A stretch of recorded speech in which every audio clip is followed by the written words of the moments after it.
Welcome back, everybody, here to your coverage of the D2CL. I'm your host for the English live streamer, Toby1, bringing you the El Clasico. Of course, the El Clasico has been slightly modified, so it's not that classic. Someone's got into the hood and changed a couple of the engine parts. But either way, it is still Na'Vi going up against Alliance. Let's go into the draft, which is already underway. No problems this time around. We're crystal clean, we're smooth, we're great, and of course, a man who is great. Joining me tonight, had a great game number one. Let's hope game number 2 is going to be great. It's Blitz! What's up, man? I don't know, I'm just using great a hell of a lot. I'm just feeling that word right now. Like I got my hands all over the G, all the way to the E. Okay. I can get behind that. Yep. 5 all right. seconds remaining. So second game, Na'Vi, Denny drafted for the Hallelujah. And he did it from the very start too with the Magnus. And I'm kind of hoping he can keep things a little bit more secret coming into the next into this draft. You ban out the sniper, you ban out the wisp. It seems to be very, very normal. But when you pick up something like a mag, you kind of reveal to Alliance that you're looking for just that huge-ass team fight. And then they just pick heroes that let them split the team fight up. Wait, was Goblak the drafter in game 1, and Dendy's the drafter in game 2? No, Denny was drafting in game 1 as well. I see. I am 95% certain that Dendy was the drafter. Okay. Yeah, he was the drafter because I remember I saw the Magnus there. I'm like, wow, you selfish guy for picking up Magnus. Yes, Denny was the drafter. Okay, so I guess then don't blame Goblak. I'm not sure how that works. Maybe he's just the blue slot, and Goblak is the guy saying, pick this, pick that. But that's fairly weird, because normally... But I don't think Goblak would want to take up that role. I know by talking to Dendy a couple of times as well, that Dendy really also wants to highlight the fact that he's not just a mid player.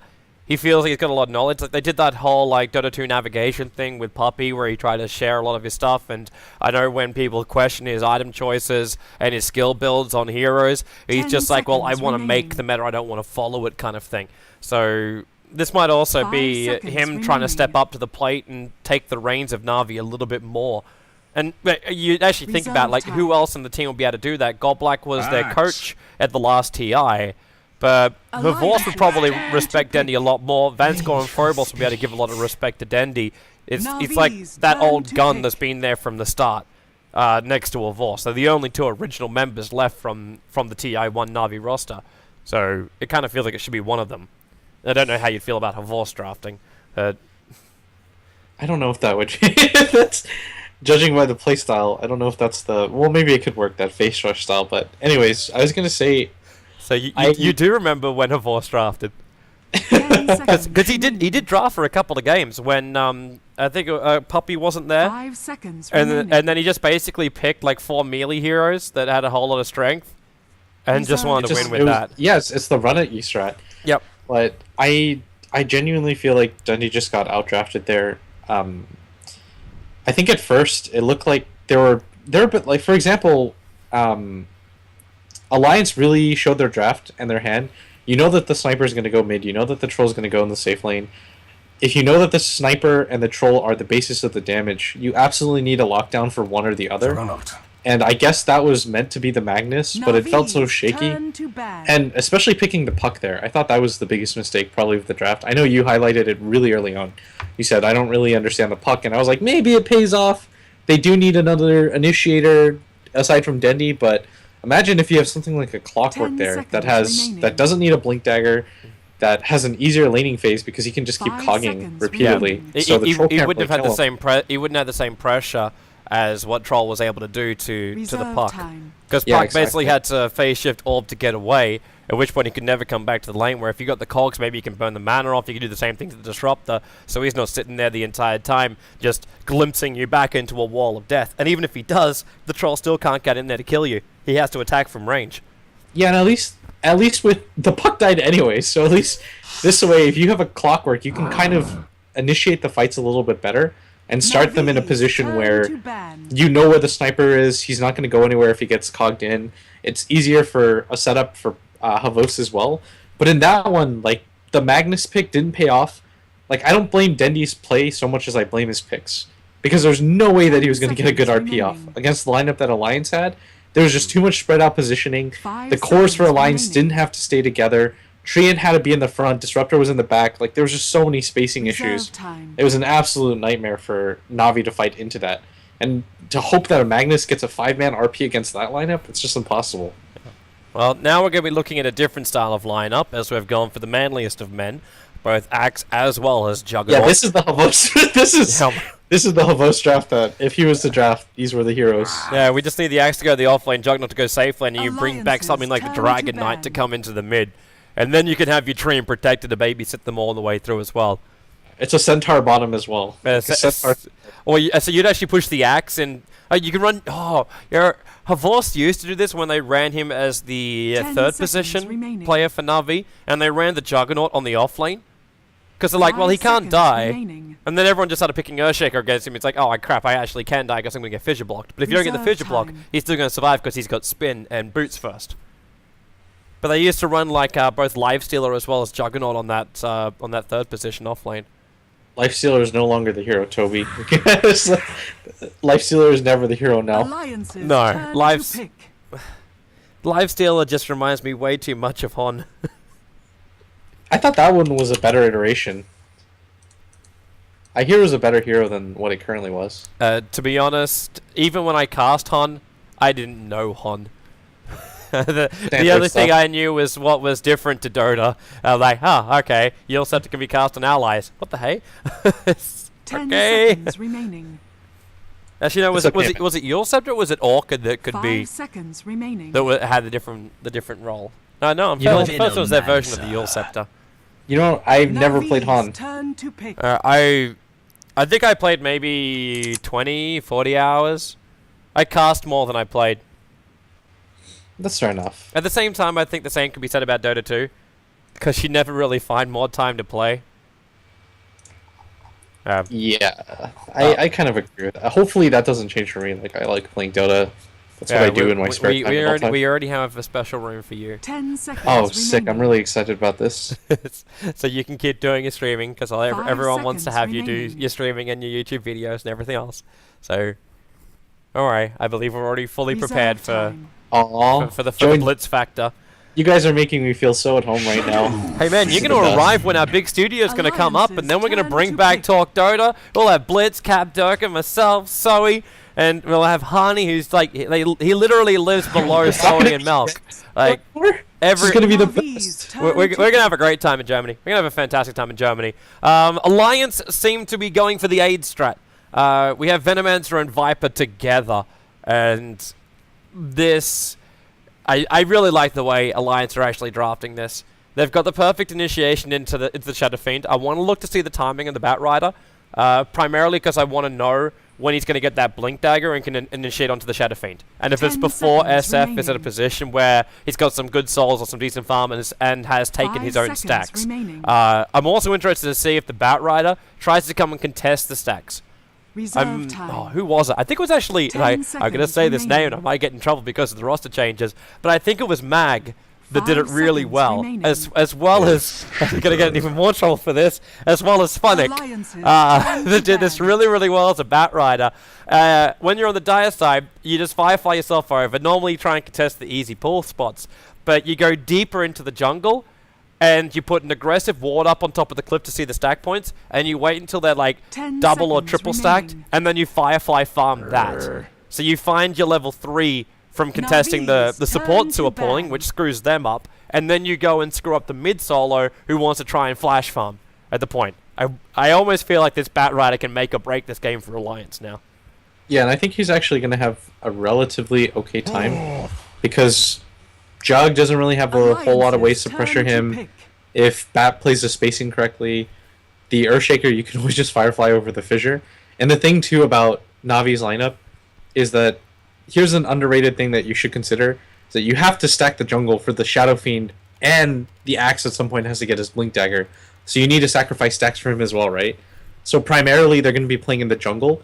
So that means that one of Navi's supports at all times is going to be devoted to stacking. But your issue with that is that then you're giving the Bat Rider a lot more space than you should. And so now it becomes this thing where one thing causes another thing, and I just feel like Navi's lineup is a little bit too greedy. Like picking a heavily jungling mid hero like a an SF, and then pairing it with a hero that heavily relies on the jungle just to catch up as well in an Axe, I think is the wrong way to look at it. Like, maybe if you picked up, again, maybe Clockwork isn't the hero this game, but some sort of straightaway initiating hero like Clockwork. You want Na'Vi to have the Clockwork? Yeah, like something where you don't rely on your offlaner to have to pick up an item. Like, that's what screwed them last game, right? Is like they needed DK Phobos to get a Blink Dagger just to be... Their offlaner in this game is not going to get anything. If this goes the way I think it is going to, which I think is a draw pick as the last one here from Bucking Mad, and they run a Venomancer, I'm never really a big fan for a Venomancer being a support role, because I really feel with high levels he can add so much earlier pressure, and you want to have him with the Midas into an Aghanim Scepter, because it's just so brutal during team fights. But if they can run a Venomancer on the top, and with Gale, even just a level 1 Poison Sting, they could just force the Axe back out of the lane.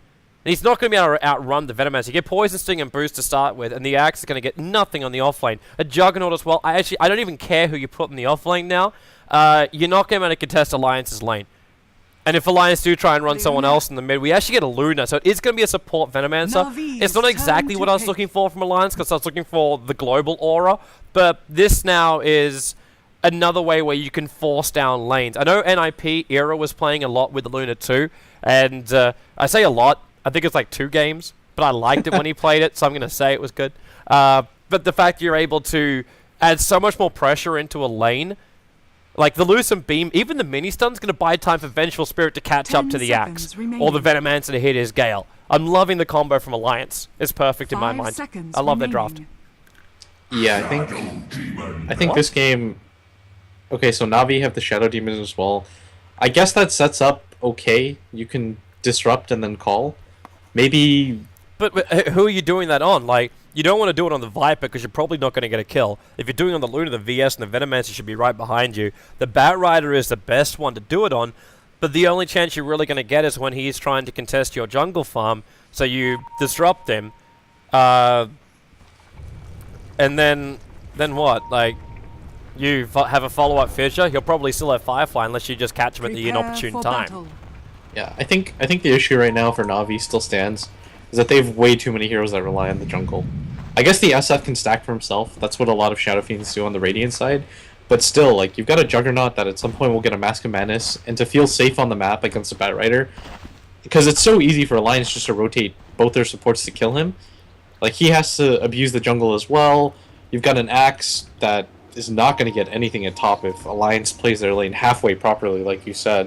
And he's going to need to rely on the jungle, but you also need your Shadow Fiend to scale really quickly. Yep. But there's just too many heroes that rely on so much farm. Like, Goblack's not going to do anything this game if he doesn't get a lot of farm priority. Shadow Demon, I feel like unless you draft him for a really specific purpose, just isn't a very good hero.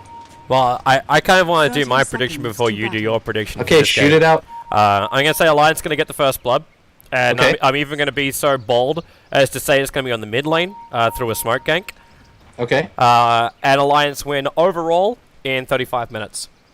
Isn't this a fun game to play? It puts your reputation on the line, but it also kind of does. But my reputation's in the crap anyway, so I'm fine with this. I don't care. Nothing to lose. YOLO.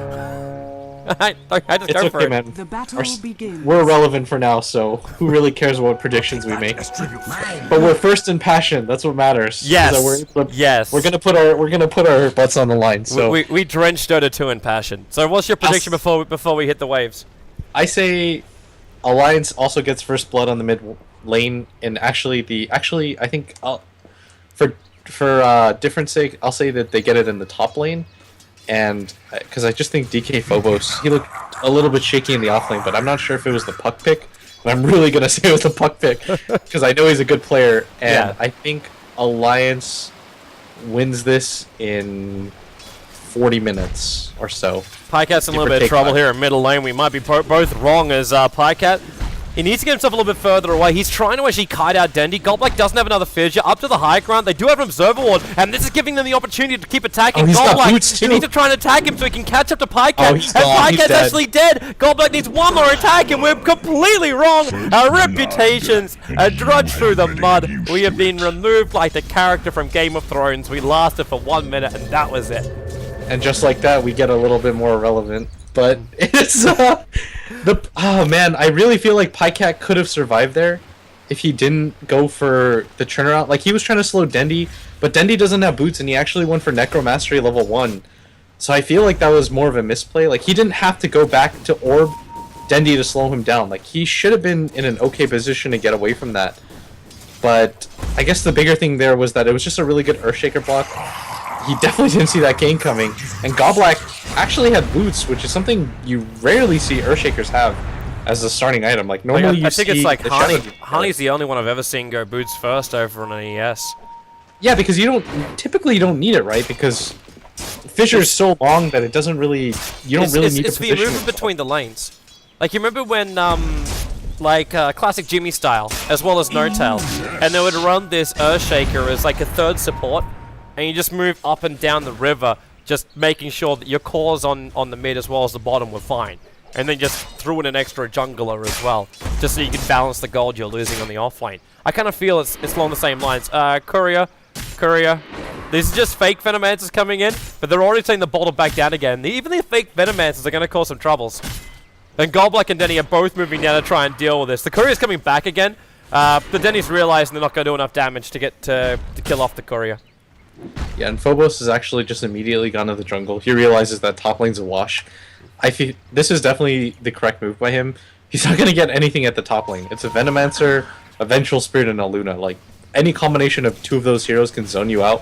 Why even bother? It's kind of weird because if the axe is there, what he's actually meant to do is take pressure off of the mid lane. But if the Earthshaker's just kind of sitting behind Dendi, it's like a weird dance. Like, you don't even have to do it to know what's going to happen, because the Earthshaker sits behind Dendi. Nobody's at top lane, so technically Alliance should be able to gank, but since the Earthshaker's sitting here, Dendi's safe as well. Like, it's kind of just like a really well thought out, 2 steps ahead power play by Na'Vi. Yeah. I'm actually also thinking too, because the Axe moved off the top lane, this Observer Ward that was planted down by Alliance, like, they put 2 orbs down. One was meant to watch so the Batrider doesn't get killed on bottom lane, and that's worked successfully. The Batrider has backed up 3 times that I've noticed, before the SD was able to come over and get a disruption on him. Because then it would have been disruption into spin and high amounts of damage and goodbye baddie.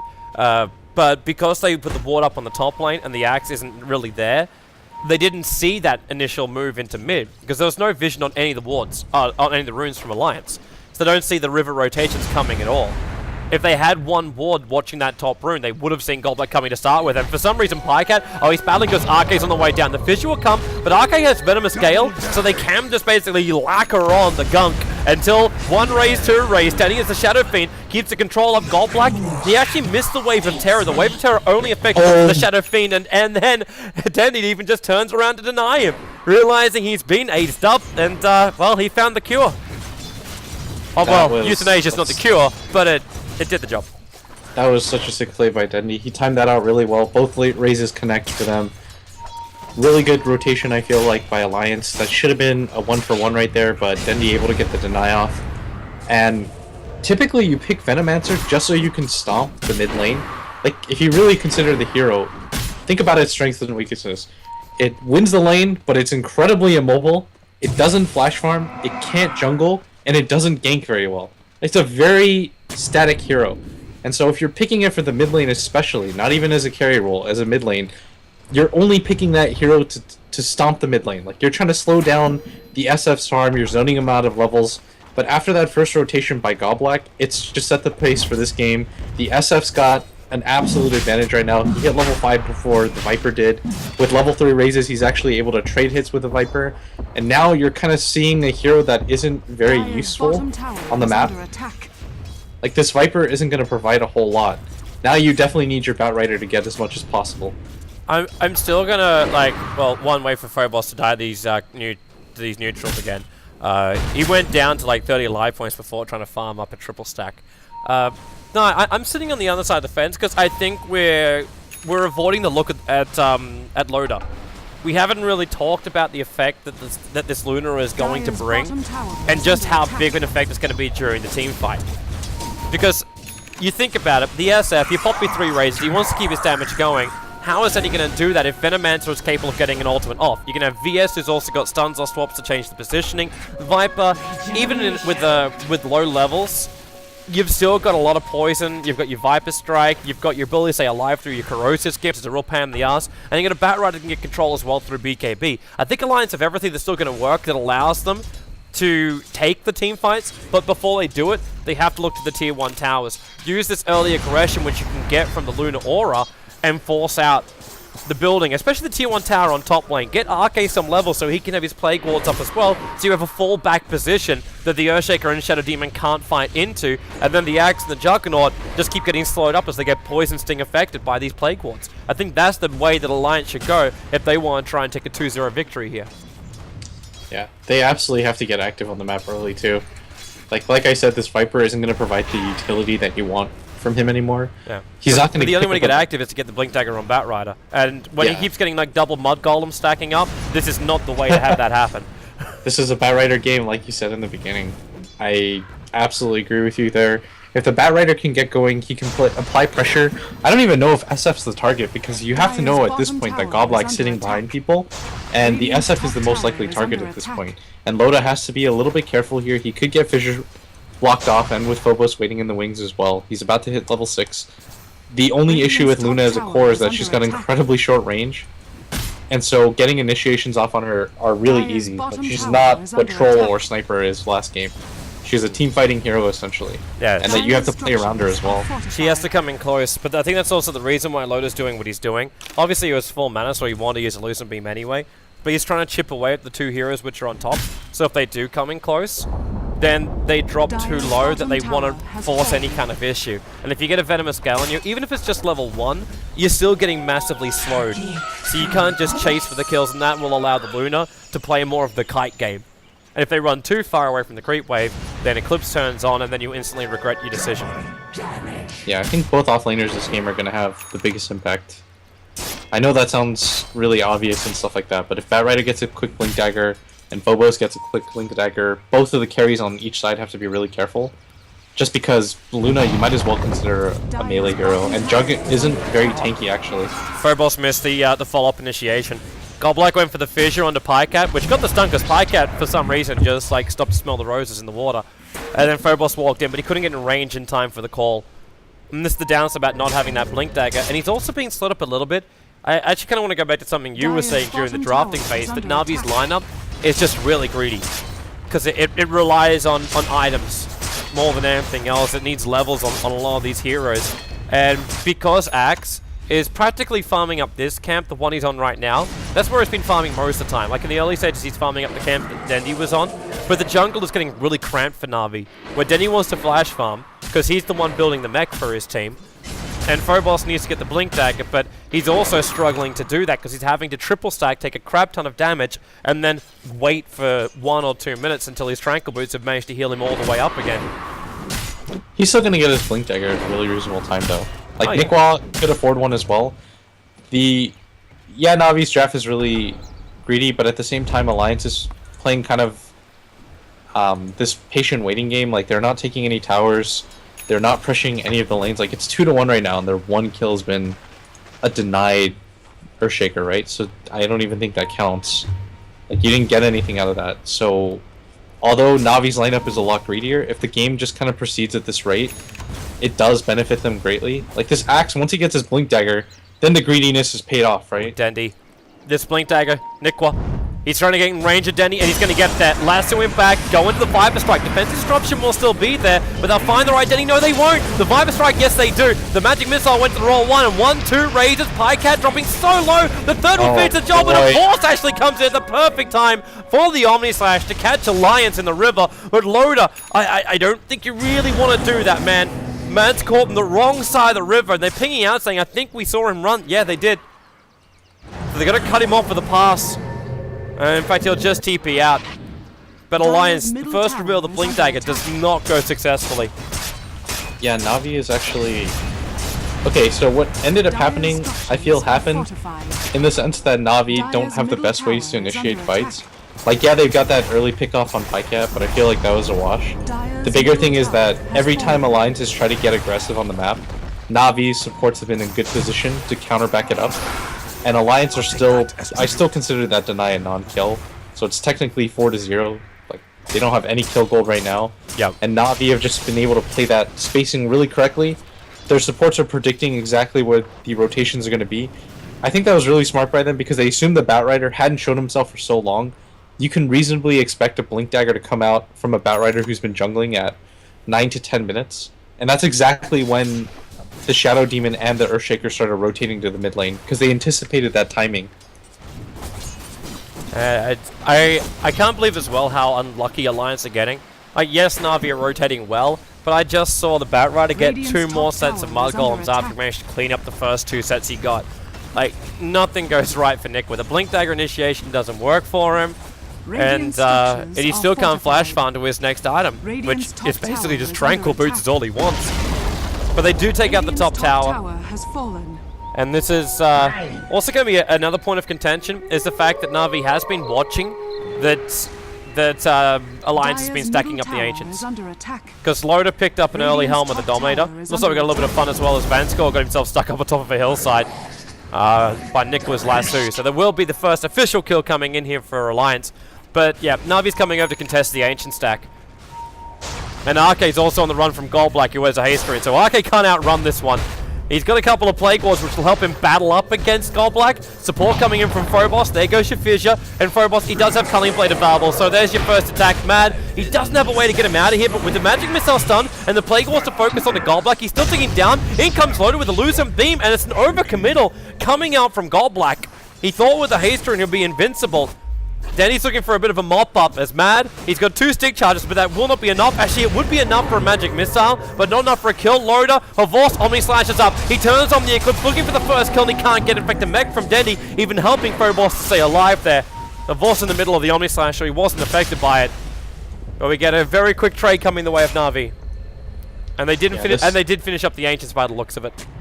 That was the worst part, actually, of all that, is that Alliance kind of, sort of, halfway mounted a defense around that, but then they lost a bunch of heroes. The Earthshaker dying for the Luna is absolutely worth it if you're Na'Vi as well. I mean, we thought that the way that this game was going to go, and we incorrectly predicted this.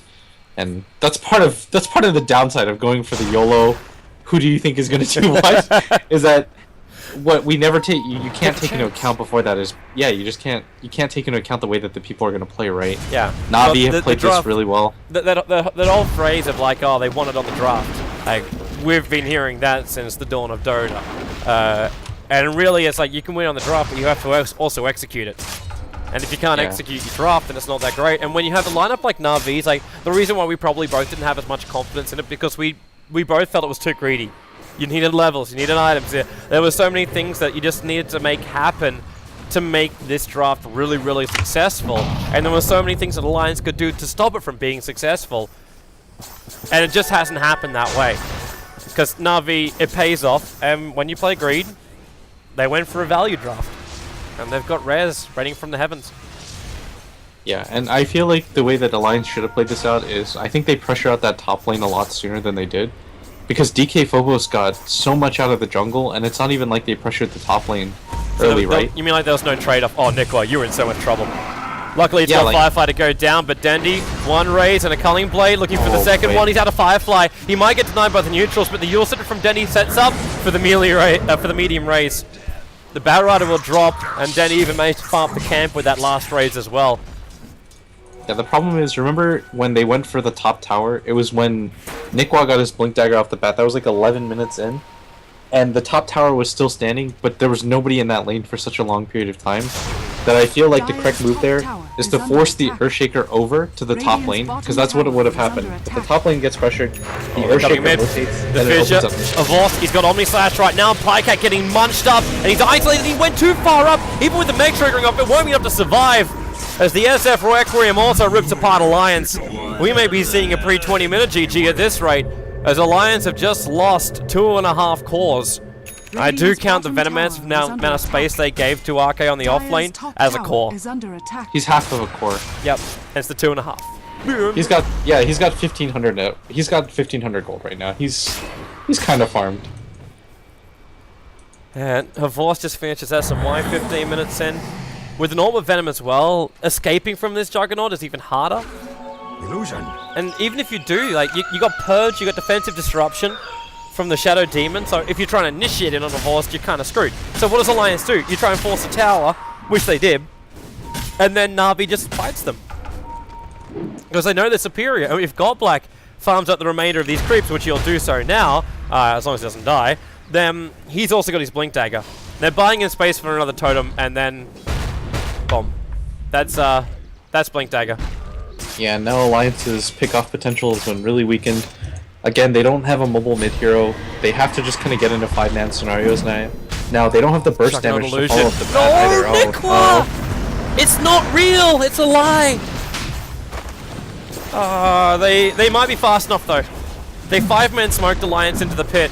And when Alliance is always in trouble, they always turn to Roshan. This is just what they do.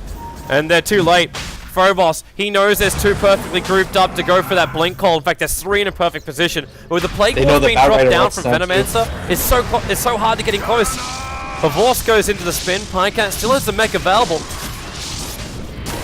Na'Vi actually can't get in. I actually think this Roshan's gonna fall before they get him. Yeah? Roshan has fallen The to Plague die. Wards from Arcade, I think that's actually just what's won them the fight. Oh no, wait, they're jumping up. Nikwa, Yule stepped it up. The Fissure has isolated them. Loda can't join the fight, and Denny into the Requiem themselves. Matt just come up, but they've already lost the Battle Rider. Nikwa and Matt die so quickly. And of course, if only he had mana, he'll be able to go for his ultimate. But Arcade turns on his. Loader as well. The defensive, aggressive disruption, but they're coded up in the Venomancer ultimate. The Echo Slam from Godblack at the perfect time. It's already a triple kill. It's a team wipe. I'm actually even going to wonder if this is going to be a GG, because they're going to get through Loader again with an Aegis Immortal. It does not save them. A double kill for a Vorst. They get away from the Plague Wars, so they'll survive. Hey, I don't know exactly what that turn was, apart from, hey, maybe it could work. We have still Eclipse. I mean, that's in the kind of position that you're in as Alliance. You kind of fight there. I'm not sure, because the Bat Rider ult was absolutely necessary to pick somebody off. Yep. Like, Nikwa went into... He blinks in and doesn't have his ultimate, and he gets in melee range of the Shadow Fiend. Like, there's only one thing that's going to happen there. You'll accept it to blow up. Yeah, exactly. Like, you know he doesn't have his ultimate. Like, Dendy's absolutely not worried about that at that point. So, you just counter-initiate on him. I'm not sure, though. I feel like that was Alliance's best bet, because you're going to get split-pushed otherwise, right? Your only pick-off potential is the Bat Rider, but with the Bat Rider, you don't have supports like a Lion, where it's just like a Bat and a Lion with Finger and Lasso can kill anybody. Like, you have a Vengeful Spirit that only has 1 level of stun, and then you've got a Venomancer support, which is really underwhelming for damage, even with his ultimate at this point. Well, it's only a level 1 ultimate, and you're not looking anywhere near him. In fact, I think Arcade's even building a 4-star, so there's no Aghadim's upgrade. Yeah, exactly, and so there's no pick-off potential for Alliance, if you really think about it. There's absolutely no pick-off potential for any of the cores, unless you devote, like, 4 heroes, and if you're Na'Vi, you're okay with that. If they, like, 4-man smoke ake you with a bat ult, you're probably alright with that, because you'll just split up the map and farm, which is what they've been doing this entire game. Okay, Dandy, I know you're ahead, but there's a level of aggression you should accept. But when you got a Vorst right behind you, an Omni Slash, goodbye Loda. They are making sure Loda can get no space whatsoever. I don't know if Loda can also, like, he can't go SMY on this Luna anymore. I don't think he's got enough time to farm a BKB. I think he was gonna go for a Manta, but things have not happened. Well, what's Manta really gonna dodge though? I mean, there's not a lot of items that you're gonna get at this point that are gonna make this game okay, though, and that's kind of the problem with Luna, is that you need damage, but you also need a defensive item, but then BKB alone isn't enough for you against a Juggernaut and an Axe and an SF. Mm-hmm. Like, you need another defensive item, or you need a Satanic or something on top of that. And I think I kind of agree with your assessment that maybe Dro would have been a better draft hero of this game, because the Luna has just been really underwhelming. Like, they didn't push out the top lane. Luna wasn't even able to come to any fights early, which is what you want to do with the Eclipse. I don't know. I feel like this Viper pick was probably the bigger issue. Like, they weren't quite sure what to put against the Shadow Fiend mid. I don't feel the Viper was really a problem, though. Yeah, you're up against the SF. You don't really think the Viper's going to die. I think the bigger problem was actually just vision at the first start. Like, you didn't protect the Viper from an ES rotation. Radiant's bottom tower is And under if you did give him the buff up of having a drone ranger and a safe lane, it would be so much easier as well for Pycat to contest Dendy directly, and he's just destroyed. Phobos, as we were paused up, he was sitting on the high ground just waiting to blink in, but Dendy with Yule Scepter, goodbye Viper. And Arcade's in a lot of trouble as well. Evansko's even going to purge him, and of course, he's doing so much damage at the moment that none of the cores or supports can go anywhere near him, or else they're just dead. The issue about the warding thing, and bucking Natus goes down, the issue about the warding thing is that you put one ward at bottom for the Bat Rider because you assume he's going to have an easier time. Yeah. It's a Shadow Demon, Jug, and an Earthshaker. You know the Earthshaker's going to rotate a lot. Jug can't get too close to you, you should be okay, and so you get a ward down there. I'm okay with that one. And the top one I actually feel like is okay for them, because they probably assume that the Axe would come top, and if the Axe comes top, then only the Venomancer, if he has that ward, is necessary to zone him out. Yeah. And then the Axe gets absolutely nothing. See, I'm wondering if that was even necessary. Like, even without the ward, you could still do it. It helps you, definitely. But, Nikwa, he has to commit to this. This is the best chance that Alliance has. Okay, he just walks away. Alright, he blinks out. There was no damage there. They didn't attack him. I mean, Bat Rider can't. Because he's obviously going to drag him back, and Loda was starting to lose some beam attack, but... Was Flame Break on cooldown? No, he used it. He used it when he first saw him. So he used Flame Break, and it pushed the Axe further north. Okay, so there was just... I mean, I can't really blame. That was just a clowny looking gank. It wasn't really an issue. If the Bat Rider was able to have a little bit more farm, if the Bat Rider, and I hate to say it, if the Bat Rider didn't find Mud Golems inside of his own damn jungle, he would have had his 4-staff by now, and that would have been a kill. I don't know. I feel like the larger issue this game is that Alliance didn't get enough out of their short lane. Like, the Luna had 4 more CS than the Juggernaut, but was completely uncontested, and they weren't able to get the tower off. And Navi's greedy lineup just kind of pays off for them. They have the Earthshaker sit behind Dendy, constantly mid. Pycat wasn't able to get anything going. They were looking for these ganks, but I don't even know if they killed DK Phobos here. They can't. Like, even with the Viper Strike, the second he goes for the call, and you plus 44 armor, Mad doesn't do anything. Like, Wave of Terror is a non-factor. And you're not going to jump into an area where Alliance have no vision. And Na'Vi will be very much aware of that too, because they've had Alliance trapped on their side of the river for the past however many minutes. So there's going to be no aggressive wards on Na'Vi's side of the map. Okay, Havas has a Scotty as well now. He's insanely farmed. He's killing Loda. He's killing... oh. Has Havorst become a that's man? That's not the Havorst that I know. This is not right. I think Havorst... Like, I know he was trying to get into his whole, like... I'm gonna grow up as an adult, I'm gonna open up a pastry cafe with, like, Dota-shaped sweets kind of thing and start a business thing. But that is even more responsible, what he just did then, than starting his own business in the world. The Havos I know is Russian for Jimmy. Like, that was the... He either gets a rampage there or nothing and throws away the lead. Like, that's the play, but... Did you say Russian for Jimmy? Yeah, that was... Can I say, man, Havorst farm's better. I guess that's true, but Jimmy confuses you more as a whole. That's true. Jimmy is a very confusing person. You know what? I was thinking about this all last night. It works to his advantage so much because you, as someone who plays against him, you just have no idea what he's gonna do, and that works for him just as much as it works against him. And I feel like it's become like a meme to say that he throws and stuff, and yeah, he does, but I mean that's just kind of the way that he plays the game. Like, it's the high risk, high reward. Yeah, exactly. At the very least, it's very exciting to watch those kinds of players. I think Navi's had enough of this. At least Nikwa's going to get a courier snipe. That's one upside. Nikwa, that's a courier. Yep, okay, he doesn't... He has to force staff to a blink. Oh no, oh no, oh no. He can't even kill off the 6th player of Na'Vi right now. In fact, he's dying to a tier 1 tower. Desperately, even with a haste rune, to track the damn thing down. He's going to blink in to reach it. Attack. I'm going to laugh if he misses. He doesn't. The courier will finally go down. Meanwhile, back at the action, which is where they're pushing up mid. His blink got cancelled too. Goldblack's gonna... Wait, no, he's too far. He blinked up to the high ground. Goldblack's got... No, he can't. His 4-star and blink deck is on cooldown. Vanscore's dead, though. Mad will swap him back in again. He'll get an aggressive disruption off, so some extra chip damage to Vorst. Doesn't want to go into this. Yeah, he doesn't really need to either. He's got a Blink Dagger now, Radiant's top tower and is so under attack. that's guaranteed damage.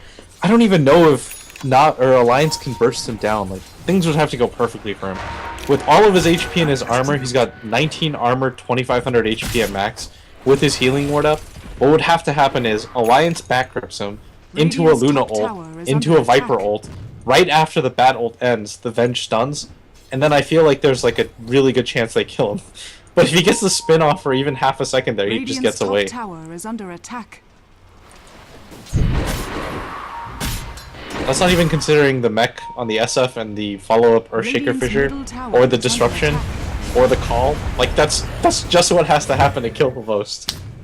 Like, these are the conditions necessary to kill him, I feel, at this point. Your condition is basically a 1v5. Yeah, he actually has to just lose his mind and decide, okay, you know what? I've got this. I don't see that happening. I actually don't think they can even beat him 1v5. Like, even with all these conditions that you're listing. If he gets his ult off, I feel like he kills 2 heroes and then maybe he can win. Yep. I'd actually back a Vorst to turn on Mask of Madness during the fight while they're attacking into him, because he thinks that he'll be able to kill them a lot sooner than they can kill him. So bring him down with the ship. The tier 2 tower's going to drop on bottom, but Vorst is also buying a Blink Dagger to go with his Juggernaut.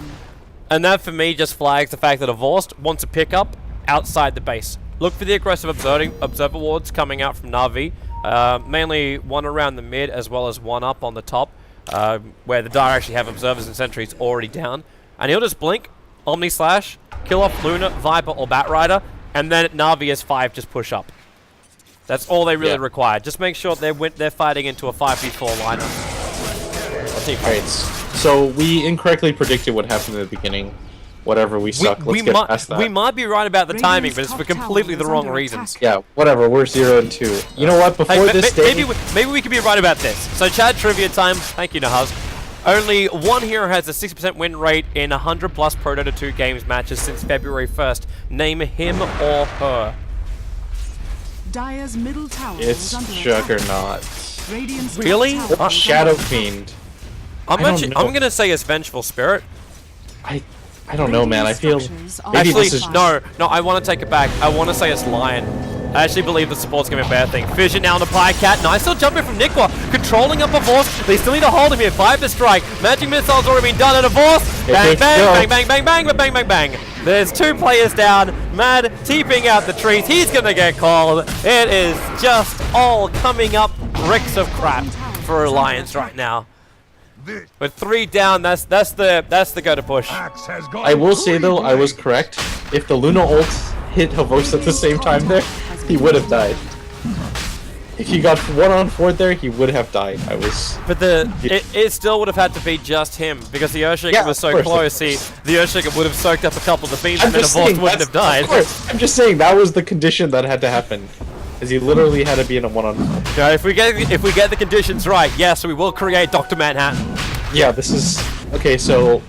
But it's not gonna happen. Right now, Alliance... Honestly, we're having a jolly old time laughing, but... I really just feel like Alliance is not... They don't have a lot of options, especially since the early game just went so poorly for them. Just...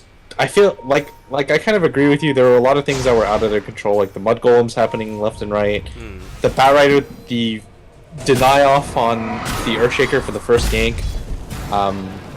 The really good rotation by Goblak. I feel like this was more of Na'Vi playing really well, and Alliance just kind of running into a brick wall. He thought he was away, but because Phobos has so much farm, he usurped him at the... He actually had a second to blink, but the Batrider needed to move down a little bit further before he was capable of actually getting into a safer position to TP away to safety. So the answer, nobody guessed in chat trivia, is actually Chen. Okay, but why would you bring up that stat? It doesn't... Chen's not in this game. It was like a trick question. No. This is chat trivia. It doesn't always have to apply to the game you're looking at. Oh my gosh. It's challenging your mind. What did I sign up for? You signed up to have your mind blown, is what you did. No idea that was a thing. Alright, whatever. I understand the conditions now. I've got it this time. Na'Vi, It's going to take a miracle from Alliance. There's your swap in, but instantly blinks away Phobos, and they're initiating. Vengeful Spirit's down. Loda wants to fight, at least get some bonus damage from the Alpha Wolf, and he might be able to soak up a couple of those Omni Slashes. But the damage output, Loda, he needs to get those illusions, just getting, even if it's a bounce attacks, they're not doing anything. Havort is slowly bringing down this range Rax. Pyke at least has the Aghanim Scepter, the jump of an instant Euro standing, winding up the Requiem of Souls, and Nick was going to go down. Arcade's going to fall with him, at least he got the ulti off. But they've lost two. Loda into the ultimate. Oh, are they going to kill Havort? Are they going to kill Havort? No, they're not going to kill Havort. He's backing up. They put down the healing ward. The mid ranks will drop. We said 35 minutes. It's pretty close to it. As Na'Vi will not fall back. They'll go for, well, actually, they can just go for tier 4 towers. I don't think anything can stop them. Yeah, at this point, if the fight goes like that was actually an okay fight for Alliance. Your core didn't die, you got a full Eclipse off, that was level 16. If they went 30,000 gold and experience behind, then yeah, they might have actually won it. If those factors didn't exist... Havort. His Omni Slash is up. They're stunned from Mad stopped it. They would have lost everyone, and now Havort. Go it, do it. Oh, they're gonna let him in! They're gonna kill Havort in the right conditions! Dr. Manhattan has been created! They got him. Na'Vi actually have to back up. The Fountain did what they could not. The TP's coming to the front lines, Mad. They gotta look for the stun. Vanscore with the flame break back. Dendy, the stun will go on Vanscore. The call over to Nick. The fissure hit from Earthshaker. The perfect position. Nick was in trouble, but again, Venomancer. Actually, it's another Viper Strike. I think they're able to control up Na'Vi a little bit, but they need openings. Pycat on the front lines. The buyback is coming out from the Batrider. He must be part of this again. Dendy, he's going to Mana Star, at least gets rid of that wave of terror. One raise Mad. He is so low on life. The Battle Hunger's not helping him. And Dendy, the Meg Charge keeps him up. Nick was just back in again, but it was all a bit of a trap because he still has the Aegis, the Immortal, and Phobos back into the fight too. They are going to isolate him up a little bit. Dendy into the Wall of Living, blinks in. Yule Scepter taking Batrider around the picture for the moment, but Loda, they still hold the ground. RK is here. He doesn't have a Gale just yet with the Flame Break. It's just interrupting Dendy from getting the ulti off. They back out far enough that they can control the Wave of Terror. No Mana Star to break out this one, so he does have negative armor. The one raise Mad, just attack him! Oh, okay, finish the job. They don't want to. They just want to live, but they can't. They're dead. Yeah, and Dendy's gonna buy a rapier. I'm almost certain of it. HP. Come on, no. Dendy. Dendy, you can't do this. The game's not over yet. Oh, he bought something else. Oh, he's buying Skadi. He's buying Skadi. He has the double ulti orbs coming out in the courier. If you're gonna be the captain of your ship, you do not set the example by buying a rapier. The boss gonna kill Loda and Nikwa. They have no Ghost Scepter for the Mana Style. It's actually so good. But look, he bounced up to Nikwa with the last slice. He wouldn't have got the kill. Now Loda will drop. The Yule Scepter up from Vinny will protect him from the last. That's GG. Everyone's dead from Alliance. 5 will respawn, but it's already over. The mid-racks will drop. The tier 4 towers are gone. The fortress to follow. And that is going to be all she wrote for Na'Vi versus Alliance. Yeah, much more balanced lineup this time for Na'Vi. They played greedy, but absolute credit to Goblack on that Earthshaker. He created so much space around the map. He correctly predicted when the ganks were coming. He was able to set up the first gank mid, which made it almost impossible for the Viper to come back into that lane. And when he did have the opportunity, Dendy was able to deny him off as well.